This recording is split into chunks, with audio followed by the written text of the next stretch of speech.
Hi hello friends, welcome back to my channel. இன்றைக்கி நம்ம வீடியோவில் பார்த்தீங்கன்னா கோயம்புத்தூர் டிஸ்ட்ரிக்டில் ஒரு அழகான ஃபார்ம் லேண்டு ரொம்பவே கம்மியான பட்ஜெட்டில், அதுவும் சில்லுன்னு இருக்கிற கிளைமேட்டில் கோயம்புத்தூர் எல்என்டி பாலக்காடு பைபாஸ்க்கும் ரொம்பவே பக்கத்தில் அமைஞ்சிருக்கிற ஃபார்ம் லேண்டு சேலுக்கு இருக்குதுங்க. அதை பற்றின டீட்டெயில்ஸ் தான் நம்ம இந்த வீடியோவில் பார்க்க போகிறோம்.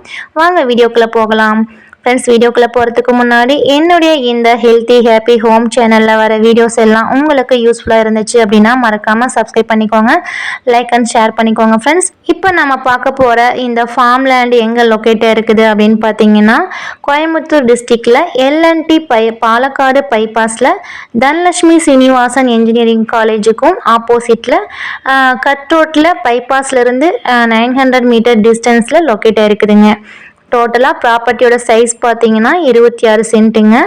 ப்ராப்பர்ட்டி லொக்கேட் ஆகிருக்கிற ஏரியா பார்த்தீங்கன்னா சுற்றிலும் ரெசிடென்ஷியல் ஏரியாங்க. கொஞ்சம் அங்கங்கே அப்படியே ஃபார்ம் லேண்டும் இருக்குதுங்க.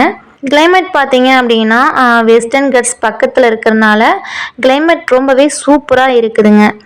இங்கே ஏர் பொல்யூஷன் எதுவும் இல்லைங்க. ஸ்கூல் அண்ட் காலேஜ் வந்து பார்த்தீங்கன்னா இங்கேருந்து ரொம்பவே ஈஸியாக அக்சஸ் பண்ணிக்கலாம்.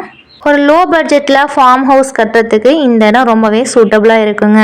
ப்ரைஸ் பார்த்தீங்க அப்படின்னா ரொம்பவே கம்மியாக இருக்குதுங்க. பர் சென்ட்டு 1,85,00,000 தாங்க. 2 லட்சத்துக்கும் கம்மியாக தான் இருக்குதுங்க. ஸோ ஃப்ரெண்ட்ஸ், இந்த ஃபார்ம் லேண்டை பற்றிய விவரங்களுக்கு ஸ்க்ரீனில் தெரிய நம்பருக்கு கான்டெக்ட் பண்ணுங்கள். எந்த ஒரு ப்ராப்பர்ட்டியை வாங்குறதா இருந்தாலும் அதோட டாக்குமெண்ட் எல்லாம் சரியாக இருக்குதா அப்படிங்கிறத செக் பண்ணி பார்த்து வாங்கிக்கோங்க. இந்த மாதிரி வீடு, நிலம், தோட்டம் போன்ற வீடியோஸ்க்கு என்னுடைய சேனலை சப்ஸ்கிரைப் பண்ணிக்கோங்க, லைக் பண்ணிக்கோங்க, உங்கள் ஃபேமிலி அண்ட் ஃப்ரெண்ட்ஸ் சர்க்கிளுக்கும் ஷேர் பண்ணிக்கோங்க. ஃப்ரெண்ட்ஸ், மீண்டும் அடுத்த வீடியோவில் சந்திக்கலாம். நன்றி, வணக்கம்.